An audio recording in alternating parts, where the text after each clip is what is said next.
Free audio post-production by alphonic.com. The following podcast is a deep, shallow dive production. And you're going to love it. Okay, let's go. Hey, what's up, everybody? Happy Tuesday. Hope you guys had a nice weekend, a nice Monday. Hope everything is good. Okay, NFL season started. That's kind of fun. That is kind of fun, actually. The good old NFL, the money-making monster that it is. All right, so here's what I'm going to do today. I've had a lot of things that I keep forgetting to kind of share with you guys. So I am going to literally go through my phone and basically share a bunch of things that I've been wanting to share. And it's going to span a variety of topics, but you know what? I think they'll all be kind of informative, and they're all probably things I've shared on social media, various places. But you know what? There's so much. I mean, there really is so much information out there. It's truly information overload.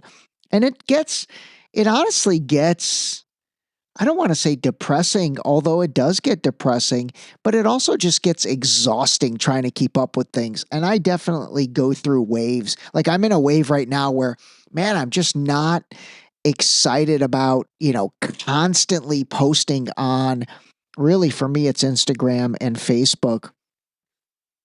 It's a lot of work, man. It's definitely a lot of work. And, you have to be in a certain mindset to want to do it. And I am definitely not in that mindset. But anyway, that's neither here nor there.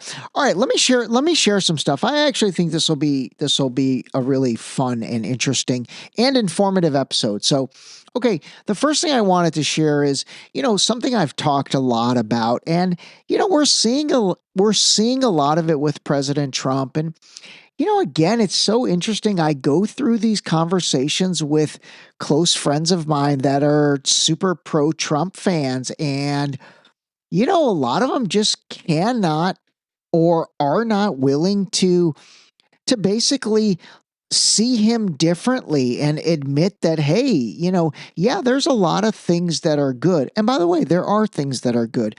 I am supportive of border control and things like that. But again, when you talk about the big things that really was why he got elected to an extent, obviously one of them being the Epstein files, the other being no new wars. We don't want new wars. We want to get out of the wars that we're in. And then, I don't know if you saw on Friday, or it was either Thursday or Friday, so they renamed the Department of Defense the Department of War. Now they're literally calling it the Department of War. Now, again, a lot of people made a big deal about this on both sides. Do I think it's a tremendous big deal? Not really, but I don't really like the optics of it. On the pro Department of War side, they said, oh, this shows strength. This shows American strength. And again, in my opinion, Department of Defense is a little more appropriate. I really do think that. The Department of War is saying you're kind of proactive. To me, it has a little bit of a proactive connotation. Obviously, the Department of Defense maybe has a reactive connotation, but for a guy that basically has said he's the anti-war guy really since 2016, to rename the Department of Defense the Department of War, it's just goofy. It's goofy, and it's off brand of what we thought your brand was, but maybe your brand is something totally different. So I did want to share some things about really the concept of lying. And I don't know if I've talked about this before or not, but presidents lie. Everybody lies. Everybody lies. I lie. You lie. Everybody lies. So here's a couple big lies from former presidents. Bill Clinton, I did not have sexual relations with that woman. Obviously, we know he did. Monica Lewinsky. Okay, let's move on. George W. Bush, weapons of mass destruction. I mean, that's kind of the ultimate lie that was leveraged for 20 years of forever wars in Iraq and Afghanistan. Trillions of dollars, millions of lives. I've said this 100 times. Weapons of mass destruction. George W. Bush, that was a lie. Okay, next one. Let's go to Barack Obama. If you like your health care plan, you can keep your health care plan. This goes back to the Obamacare stuff. I'll be very honest. I do not have a firm grasp whether good or bad about Obamacare. So all I know is that many people were told they could keep their health care plan, and then they were not able to keep their health care plan. So I will group this as part of the presidential lie series, but I will also research that and get back to you guys in greater detail. How about that? Okay. And then we've got Joe Biden. You're not going to get COVID if you have these vaccinations. He did really stress the fact that if you get vaccinated, you're not going to get COVID. Now, again, that's a lie. That was a lie. And the entire concept of COVID was a lie in many respects. And I'm going to talk more about that in a second. And then let's see, who's next? Oh, you know what? I forgot. George H. Bush, Papa Bush. I like to call him Papa Bush for some reason. Read my lips, no new taxes. Remember when he said that? He literally campaigned on read my lips, no new taxes. And then he got into office and there were new taxes. So again, there's a big old fat lie from Papa Bush. Okay. All right. There's that. There's presidential lies. So when I posted that originally, and then I think I posted something about, I didn't post Trump originally. And then I had people attacking me saying, oh, so you're saying it's okay that Trump lies because other presidents lie. And to be honest, I was like, that's the exact opposite of what I'm trying to get at. But I will respect how you took that leap. Instead, what I was trying to say is that everybody lies, including presidents. So don't give Trump a pass for not lying. Isn't that funny? When I originally posted that, because I did not post Trump in that series, people thought I was sort of defending Trump, when in reality, I was actually trying to get at my Trump worship syndrome friends and say, hey, everybody lies. All these former presidents have lied. So don't give this guy a pass because he's lying now on certain things as well. Okay. All right. So let me talk a little bit about the COVID and all that stuff, because I have a feeling this stuff is going to start to bubble up a little bit. Okay. So this is pretty wild. If you go to whitehouse.gov, that's obviously the website for the White House, and then /lab leak true origins of COVID. It's actually a crazy long link, but if you just Google White House website lab leak, I'm sure it'll bring you to this page. It's a good looking page. It says the White House, and then it has lab leak, and then it's got Trump kind of walking, and it says the true origins of COVID-19. Now, again, remember, this is actually on the White House website. So it says the proximal origin of SARS-CoV-2 publication, which was used repeatedly by public health officials and the media to discredit the lab leak theory, was prompted by Dr. Fauci to push the preferred narrative that COVID-19 originated naturally. Okay, now again, remember, this is on the White House site. So basically, the gist of this page of the site is to say, hey, COVID-19 did not occur naturally. It occurred in a lab. So step 1, the virus possesses a biological characteristic that is not found in nature. Step 2, data shows that all COVID-19 cases stem from a single introduction into humans. This runs contrary to previous pandemics where there were multiple spillover events. So basically, these are the reasons that are basically proving that it was not a natural virus, that it basically was created in the lab. Number 3, it's not really step. So number 3, Wuhan is home to China's foremost SARS research lab, which has a history of conducting gain-of-function research, which is gene altering and orgasm. Whoa. I'm going to leave that Freudian slip in there. Organism supercharging. Let me read that again. Wuhan is home to China's foremost SARS research lab, which has a history of conducting gain-of-function research, which is defined as gene-altering and organism supercharging at inadequate biosafety levels. Okay, so that means that Wuhan Institute is known for not following proper safety protocol. And then again, the Wuhan Institute of Virology researchers were sick with COVID-like symptoms in the fall of 2019, months before COVID-19 was discovered at the quote-unquote wet market. Okay, and then point number 5, by nearly all measures of science, if there was evidence of a natural origin, it would have already surfaced, but it hasn't. Okay. Anyway, the point is then underneath that, well, the point is this thing absolutely was created in a lab. If you don't believe that by now, I think you are being slightly naive. If you look at the map that they provide via Google Earth below that, the Wuhan Institute of Virology is 7.5 miles away from that Haonun seafood market. And again, it's in Wuhan, China. There's no way this thing happened in a freaking wet market. It absolutely was in a lab.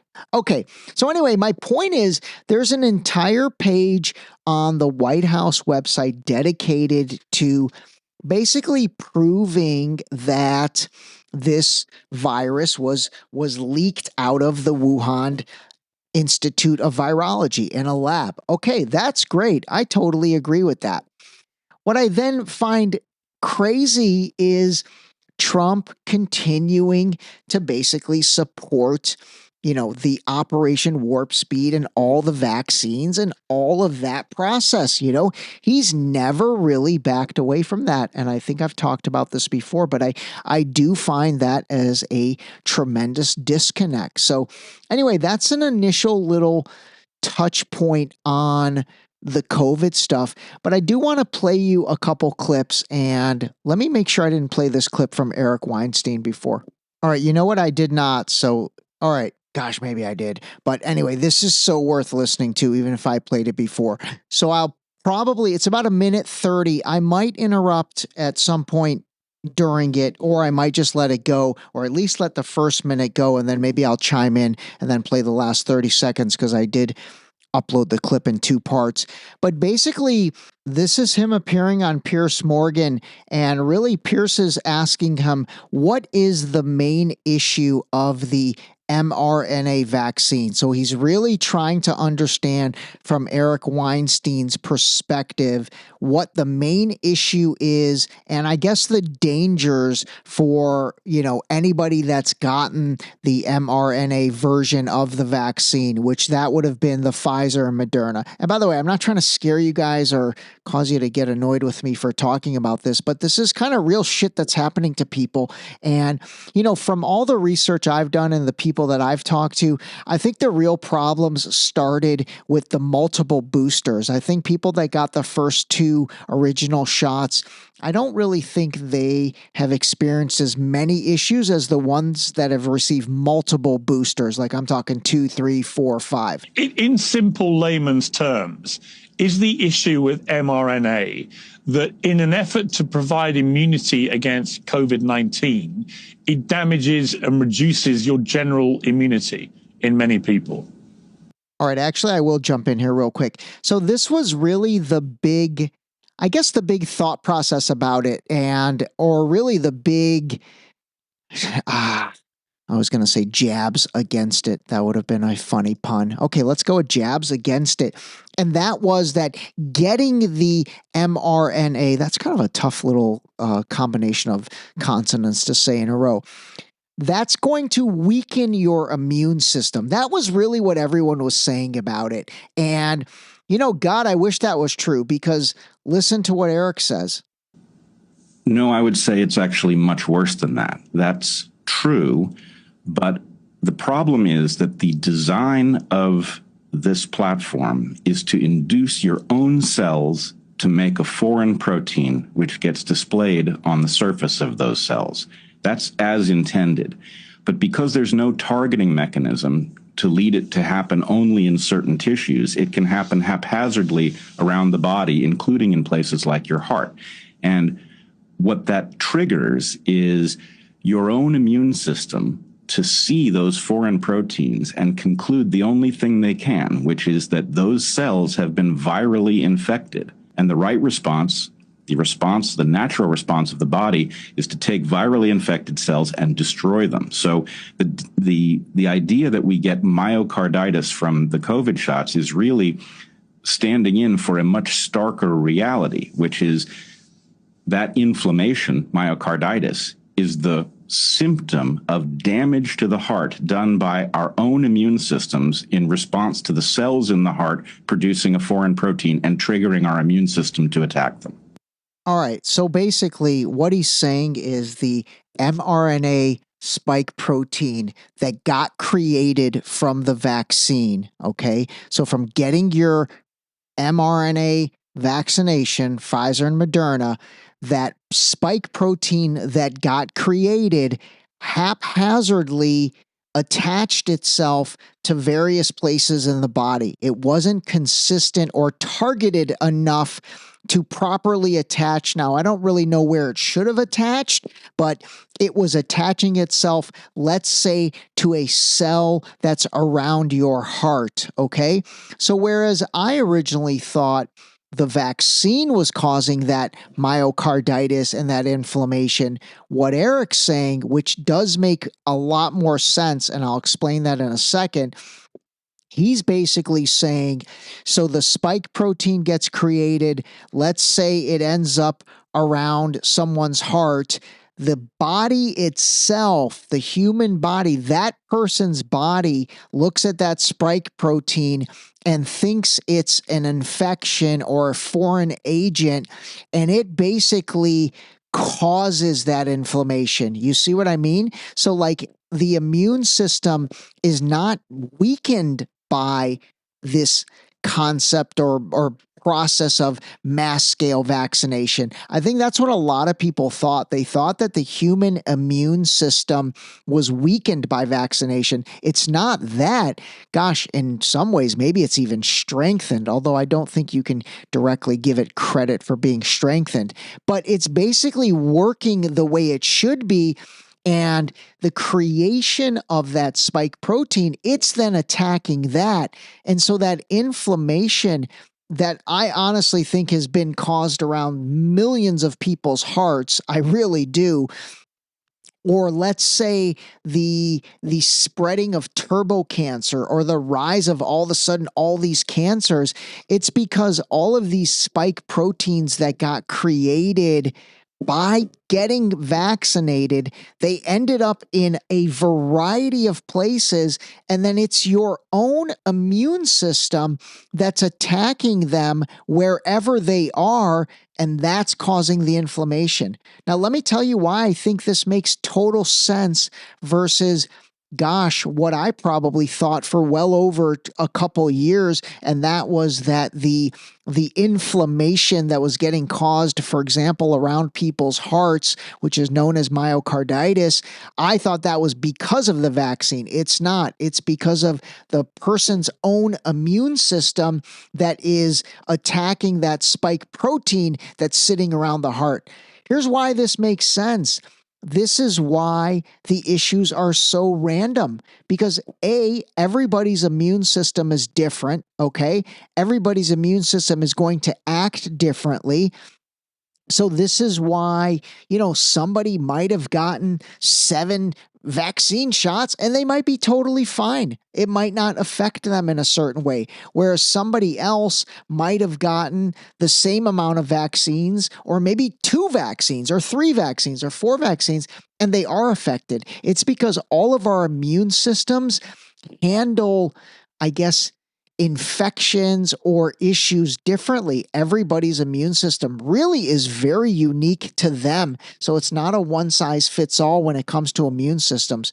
So anyway, that was probably the best explanation I've heard to date in regards to really the ongoing issues that, that people are having because of various vaccinations. And again, that's just real talk. I hope anybody listening is not upset when I say that, in case you are having issues yourself. I feel terrible. If you are, seriously, reach out to me, because again, I have researched this stuff quite a bit, and who knows, maybe there's some things we can talk about. But the point is, I guess the point of all that is, I am still very, disjointed. And this goes back to the president's lying part of the beginning of this podcast. And that is, I really don't think that Trump has taken accountability for, quite frankly, being the Pied Piper of Operation Warp Speed and being the Pied Piper of all these, all of really the trouble that humanity has had, and Americans have had for that matter, from that vaccination process. And instead, and I did play this clip a while back, he continues to take credit for Operation Warp Speed and deem it such a success. Anyway, I'm tying this back to the beginning because, again, this does fall into presidents lying. I had one friend say, well, maybe Trump just didn't know. And I'm like, dude, there were millions of people, myself included, who were basically, sounding the alarm to an extent about these vaccines and saying, hey, here's another great point. And I remember saying this to a lot of people. The average cycle of creating a vaccine takes 7 to 15 years. Let me say that again. The average cycle of creating a vaccine, and you can Google this or ChatGPT it, takes 7 to 15 years. So the fact that multiple companies were able to gain emergency authorization within a 9 to 11 month period, that's weird, man. That's weird. And again, remember, emergency authorization doesn't mean that the vaccine has gone through proper clinical trials. That just means the FDA, for whatever reason, from whatever pressures above, said, okay, hey, we know. It's really like, hey, we know we probably don't really know, but we're giving emergency authorization for it. So emergency authorization doesn't mean, and it didn't mean at the time, that it was deemed safe. So anyway, all right, there's that. I did want to kind of have that discussion because that was something that's been on my phone and I can delete all that out. Next.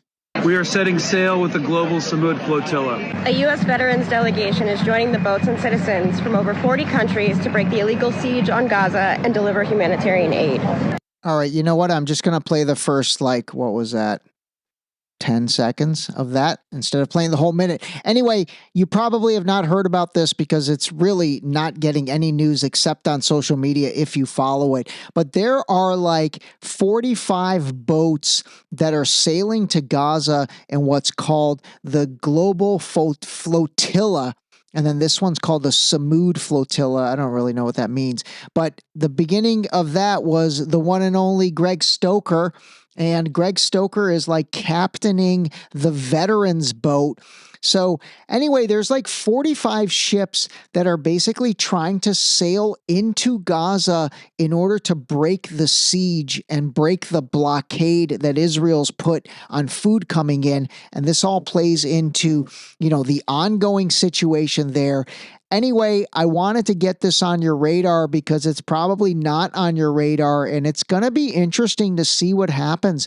There was another one of these flotillas a few months ago that got at least some notoriety because Greta Thunberg was on that one, and Israel shut that one down pretty easily. But now you've got 40-something ships all sailing at the same time. So it'll be interesting to see what happens and whether they can shut this down. And then the reason Greg and these guys decided to join is, it's one boat full of United States veterans. So think about that. If anything happens to that boat, That's United States war veterans on there. So similar to, gosh, what took place with the USS Liberty in the episode with Phil Turney from last week.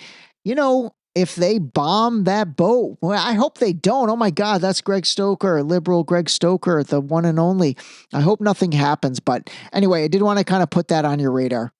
All right, next current event topic. I don't know if you guys saw this or not, but all the big tech CEOs, Mark Zuckerberg from Meta, let's see, who else? Sam Altman from OpenAI, the guy from Google, Sundar Pichai, I think his name is, Satya Nadella, the CEO of Microsoft, and then few other big yuckity yucks were all at lunch with the president. And I want to play this because it was just such a PR stunt. And this kind of goes into all of the talk about making the big tech companies spend money in the United States and bring manufacturing. Just give a listen to this and then I'll give you my thoughts. And by the way, the order is Bill Gates, which that's amazing right there that Bill Gates is there because I thought him and Trump hated each other. Mark Zuckerberg, pay attention to him. He's like, I think Trump asks him how much he's going to invest, and he literally, like, it's so fake what he says. I don't know if it's actually captured in this clip. And then Tim Cook, who's the CEO of Apple, who absolutely hates Trump. And then you've got the Google CEO, the Microsoft CEO. I don't know if they speak in this clip. And then Sam Altman, who's the CEO of OpenAI. No Elon, by the way. No Elon Musk at this. Thank you for incredible leadership, including getting this group together. Thank you, Bill. That was very nice. Well, thanks for hosting us. I mean, this is quite a group to get together. And, I think, all of the companies here are making huge investments in the country in order to build out data centers and infrastructure to power the next wave of innovation. So it's, we don't often get together as the CEOs of the different companies, but it's good to see everyone. I want to thank you for including me this evening. It's incredible to be among everyone here, particularly you and the First Lady. This is Tim Cook, CEO of Apple, talking. I mean, the amount of ass shining is just ridiculous. This is just absurd. And I'll talk about this more at the end, but remember, these are all the people that hated him. This was all big tech. And by the way, he hated them more than they hated him. I've always enjoyed having dinner and interacting. I love that. By the way, my brother pointed this out when we were talking about this over the weekend. He's like, these are like the top brass when it comes to business and especially obviously tech. And they're like not even articulate. I mean, Tim Cook right here, he's like, I've always enjoyed having dinner and getting together. So have I, Tim. I've enjoyed having dinner. I've always enjoyed having dinner and interacting. I want to thank you for setting the tone such that we could make a major investment in the United States. So that was Tim Cook. Now here's Sam Altman, who's the CEO of OpenAI, which is ChatGPT for those that don't know. First of all, to echo the comments of Tim and others, thank you so much for getting us all together, and thank you for being such a pro-business, pro-innovation president. It's a very refreshing change. This is a most incredible time. AI is going to change everything. You hear all of us saying that. But the fact that you are our president and you recognize this right away and you've unleashed American innovation and creativity. That last lady is the CEO of Oracle now. And I mean, oh my God. So the whole event was just such a kiss-ass fest, and it was just so lame, and it was so scripted, and it really did feel incredibly unauthentic, or is it inauthentic? I don't know. It didn't feel authentic. How about that? The other thing I wanted to say is I won't play these clips actually, but he went around the room asking each CEO how much money they are going to invest in America. And first of all, they all kind of you could tell they were just making up numbers. They were like 600 billion, 700 billion, 800 billion. It was like one would say something and the other would just add 100 billion to it. And then Mark Zuckerberg in particular, again, I won't play the clip, but if you follow my my Instagram or Facebook or Deep Shallow Dive, it's on there. Basically, he kind of got caught off guard and he goes, oh gosh, I think like 600 billion. Yeah, we're going to put in like 600 billion. It just sounded so, contrived and made up on the spot. And then Zuckerberg got caught on a hot mic. By the way, this is the truth. He got caught on a hot mic saying to Trump and Melania when they were like supposedly not on camera, but they were on the hot mic. He basically was like, I didn't know what you wanted me to say. I didn't know what number you wanted me to say. And then Trump leans over to Melania and is like, oh, he didn't know what number I wanted. So anyway, the whole thing came off ridiculously not authentic and in many ways fake. And by the way, the one thing I will say about all these supposed investments in the American economy, and pay attention, you'll actually notice this for yourself. Every single one of these companies always says by 2028. So they're giving themselves, the entire term as a runway in order to do it. And they're also giving themselves an out so that if things, continue to potentially go the way they are, who knows? Who knows what's going to happen in 2028? But anyway, my point on all this is I do not think these are genuine. I do not think these are genuine investments that companies like Facebook and Apple and, Microsoft and all these companies, I do not think they're going to bring this kind of infrastructure and jobs to the United States. Now, maybe not for the manufacturing. Now, maybe for, cloud-based server computing and all of that, like building these giant warehouses, which really those warehouses don't require, I guess, technical expertise from a manufacturing standpoint. And when I say technical expertise from a manufacturing standpoint, I'm talking about like the people who are putting together the components of your iPhone. I mean, that requires precision and it requires focus.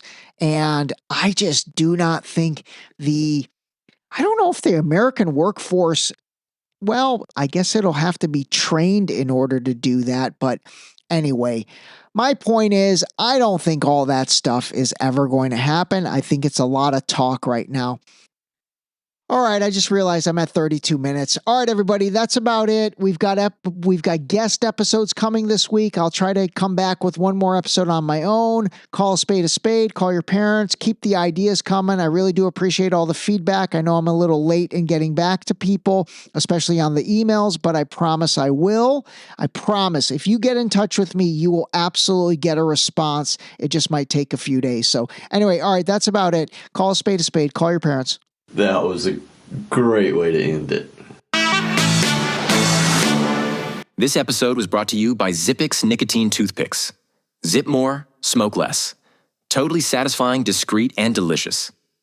Zippix nicotine-infused toothpicks are available in 6 great flavors, each containing at least 2 milligrams of nicotine to curb those cravings. Zippix is FDA registered and proudly made in the USA. Use discount code DSD for 10% off your order at zippixtoothpicks.com. Zip more, smoke less, save 10%. Free audio post-production by alphonic.com.